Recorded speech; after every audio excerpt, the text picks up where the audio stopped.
Today we are discussing about law of marginal utility. ఈరోజు మనము law of marginal utility గురించి తెలుసుకుంటాం. ఈ law of marginal utility is a cardinal approach. It is depend upon the cardinal utility approach. Law of marginality was first stated by H.H. Gaussen. So this law is also known as second law of consumption. Law of marginality అనేది cardinal utility approach మీద depend అయి ఉంటుంది. ఈ లాని మొట్టమొదటిగా గాసన్ మీకు first explain చేశాడు కాబట్టి దీన్ని గాసన్స్ సెకండ్ లా ఆఫ్ కన్జంప్షన్ అంటారు. This law is also known as law of maximum satisfaction because the consumer gets maximum satisfaction with his limited income on spending of the commodities. కన్స్యూమరు తన limited ఇన్కమ్తో కమోడిటీస్ని purchase చేసుకొని ఏ విధంగా maximum satisfaction పొందుతాడు అనేది లా చెప్తుంది. కాబట్టి దీని law of maximum satisfaction అని చెప్పంటారు. This law is also known as law of substitution because the consumer gets maximum satisfaction comparability of the marginal utilities of the commodities. Consumer వచ్చి కమోడిటీస్ యొక్క marginal యూటిలిటీస్ని కంపేర్ చేసుకోవడం ద్వారా తన దగ్గర ఉండే డబ్బుల్ని ఖర్చు పెట్టడం ద్వారా ఆయన మ్యాక్సిమం సాటిస్ఫాక్షన్ పొందుతాడు. The consumer want to purchase 3 commodities rice, wheat and sugar. If the marginal utility of the rice has given greater marginal utility than wheat, he purchased first commodity rice because the marginality of the commodity rice is greater than the wheat. Similarly, the consumer comparing the marginalities of wheat and sugar. If the marginal utility of the wheat greater than the marginal utility of the sugar, he purchased commodity wheat and get maximum satisfaction. The consumer gets maximum satisfaction with the comparability of the marginal utilities of the commodity. So this law is known as law of substitution. ఈ యొక్క marginal యూటిలిటీని law of substitution అంటారు. ఎందుకంటే consumer commodities purchase చేసేటప్పుడు marginal యూటిలిటీస్ని compare చేసుకుంటూ purchase చేస్తాడు. Consumer rice, wheat, sugar కొనాలనుకున్నాడు. వాటి యొక్క మార్జినల్ యూటిలిటీని కంపేర్ చేస్తాడు. రైస్ యొక్క మార్జినల్ యూటిలిటీ వీట్ కన్నా ఎక్కువగా ఉంటే ఫస్ట్ రైస్ పర్చేజ్ చేస్తాడు. అదేవిధంగా వీట్ యొక్క మార్జినల్ యూటిలిటీ షుగర్ కన్నా ఎక్కువగా ఉంటే ఆయన వీట్ పర్చేజ్ చేస్తారు. ఈ విధంగా ఆయన మ్యాక్సిమం సాటిస్ఫాక్షన్ పొందుతారు తన లిమిటెడ్ ఇన్కమ్కి కమోడిటీస్ని పర్చేజ్ చేయడం ద్వారా. కాబట్టి ఈ లాని లా ఆఫ్ సబ్స్టిట్యూషన్ అని అంటారు. This law is also known as consumer equilibrium. Consumer get maximum satisfaction. He purchased the commodities according to the weighted marginal utility of the commodities. He will equalize the marginal utility of the commodities. Then he get maximum satisfaction for his income. This law is also defined Alfred Marshall. If a person has a thing which can be put to several users, he will distribute it among these users in such a way that it has the same marginal utility in all.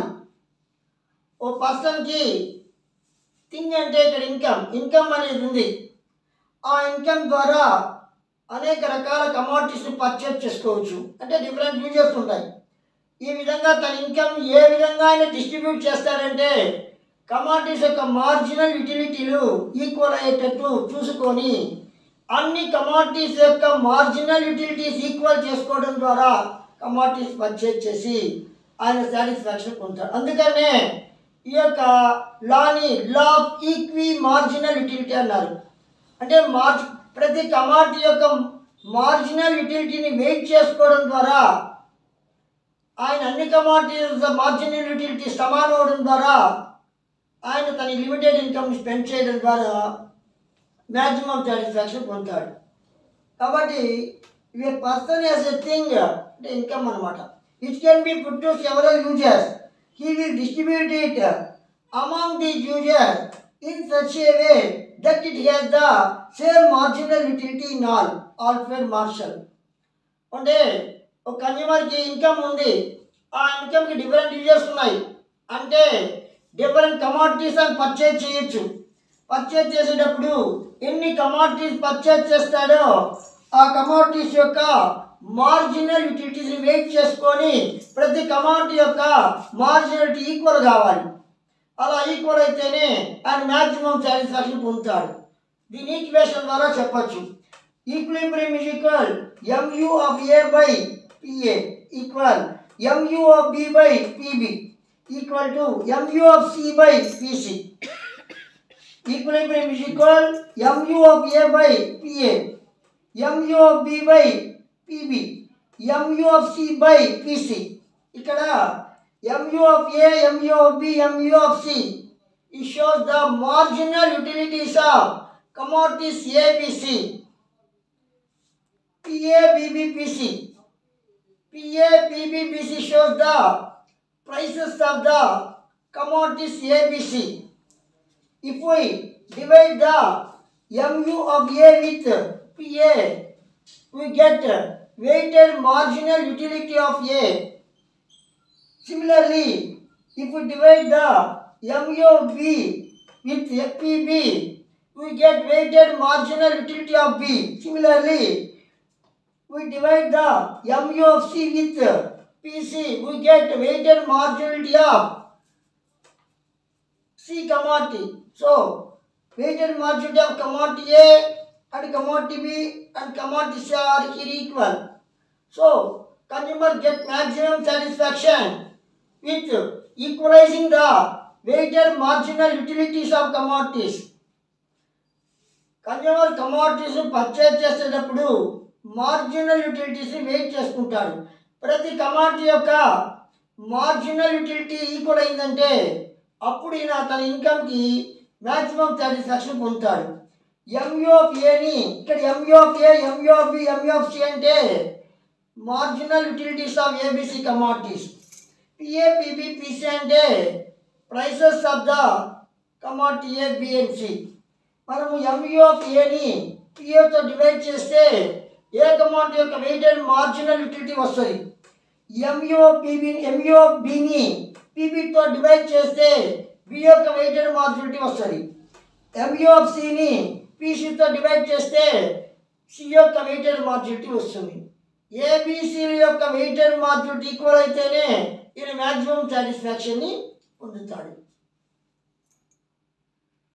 The law of equimarginality is based on the following assumptions.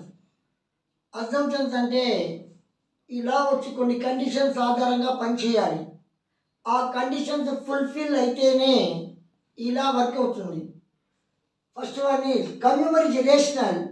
He always get maximum satisfaction with minimum money expenditure. Consumer వచ్చి రేషనల్గా వ్యవహరించాలి. ఎల్లప్పుడూ కూడా తన దగ్గరుండే minimum ఇన్కమ్తో ఆయన ఖర్చు పెట్టడంలో maximum satisfaction పొందాలి. కన్జ్యూమర్ వచ్చి మనీని ఖర్చు పెట్టేటప్పుడు ఆయన తెలివిగా వ్యవహరించి ఆయన మ్యాక్సిమం సాటిస్ఫాక్షన్ పొందాలి. This law is based on the cardinal utility approach, that is utility measure in terms of utility. ఈ యొక్క law of equi marginal utility cardinal utility అప్రోచ్కి సంబంధించింది. కార్డినల్ యూటిలిటీ అంటే యూటిలిటీని మెజర్ చేసేదానికి అవకాశం ఉండాలి. అంటే కమాడిటీని సాటిస్ఫై చేసేటప్పుడు ఆ యొక్క సాటిస్ఫాక్షన్ని యూటిల్స్ ద్వారా మెజర్ చేస్తారు. Third one, marginal utility of the money is constant. ఈయన మనీని కమాడిటీస్ కొరకు ఖర్చు పెట్టేటప్పుడు ఆ మనీ యొక్క మార్జినల్ యూటిలిటీ చేంజ్ కాకూడదు. There is no change in the income of the consumer and it is possible to spend money in small units. కన్స్యూమర్కి ఇన్కంలో చేంజెస్ రాకూడదు. ఆ ఇన్కమ్ని స్పెండ్ చేసేటప్పుడు చిన్న చిన్న భాగాలుగా ఖర్చు పెట్టేదానికి అవకాశం ఉండాలి. అంటే ఆయనకి 10,000 ఇన్కమ్ వచ్చినప్పుడు 100 రూపాయల్లో 50 రూపాయల్లో కూడా ఖర్చు పెట్టుకునేదానికి అవకాశం ఉండాలి. The prices of goods are constant. ఆయన పర్చేజ్ చేసేటప్పుడు కమాడిటీస్ యొక్క ప్రైస్ కాన్స్టెంట్గా ఉండాలి. వీటి యొక్క రేట్ ఎంత, రైస్ యొక్క రేట్ ఎంత, చేంజ్ అనేది కాకూడదు. Goods are divisible and can be substitute for each other. Goods అనేది డివైడ్ చేయడానికి వీలు ఉండాలి. ఇక్కడ 2 or 3 గూడ్స్ ఉండాలి. ఎందుకంటే ఒక కమాడిటీ కన్నా కూడా ఇంకో కమాడిటీ వల్ల ఎక్కువ సాటిస్ఫాక్షన్ వస్తే ఆయన వేరే కమాడిటీకి బదులుగా ఎక్కువ సాటిస్ఫాక్షన్ వస్తుందో దాన్ని ఆయన పర్చేజ్ చేస్తాడు. అంటే 2 or 3 కమాడిటీస్ ఉన్నప్పుడు మాత్రమే ఇది నీకు వర్క్ చేస్తుంది. అందుకని goods are divisible and substitute for the each other. ఏదైతే ఏ కమాడిటీ అయితే ఎక్కువ సాటిస్ఫాక్షన్ ఇస్తుందో దాన్ని పర్చేజ్ చేస్తాడు ఫస్ట్. అంటే దీన్ని లాస్ సబ్స్టిట్యూషన్ అని చెప్పి అన్నారు.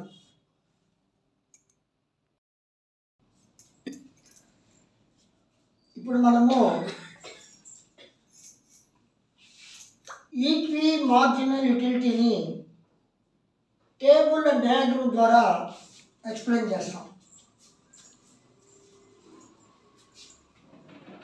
Consumer has a 5 rupees income. You want to spend 5 rupees on rice and wheat commodities. The price of rice is 1 rupee. The price of wheat is 1 rupee. Consumer ki 5 rupees income ఉన్నప్పుడు ఆ ఇన్కమ్తో rice వీటు commodities purchase చేసి ఏ విధంగా ఆయన maximum satisfaction పొందుతాడు అనేదాన్ని మనం ఈ table diagram ద్వారా తెలుసుకుంటాం. రైస్ యొక్క ప్రైస్ వచ్చి 1 రూపీ, వీటి యొక్క ప్రైస్ వచ్చి 1 kg 1 రూపీ అనుకుంటాం. ఈయన తన 5 రూపీస్ని ఏ విధంగా స్పెండ్ చేస్తే మ్యాక్సిమం సాటిస్ఫాక్షన్ పొందుతాడు. ఈయన కంపేర్ చేసుకుంటాడు. రైస్ యొక్క మార్జినల్ యూటిలిటీ ఎంత ఉంది, వీటి యొక్క మార్జినల్ యూటిలిటీ ఎంత ఉందని కంపేర్ చేసుకొని ఏదైతే ఎక్కువ మార్జినల్ యూటిలిటీ ఉంటుందో దాన్ని ఫస్ట్ పర్చేజ్ చేస్తాడు. ఇలా కంపేర్ చేసుకుంటూ పర్చేజ్ చేస్తే ఆయన 3 రూపీస్ రైసు 2 రూపీస్ వీటి కొనగలుగుతాడు.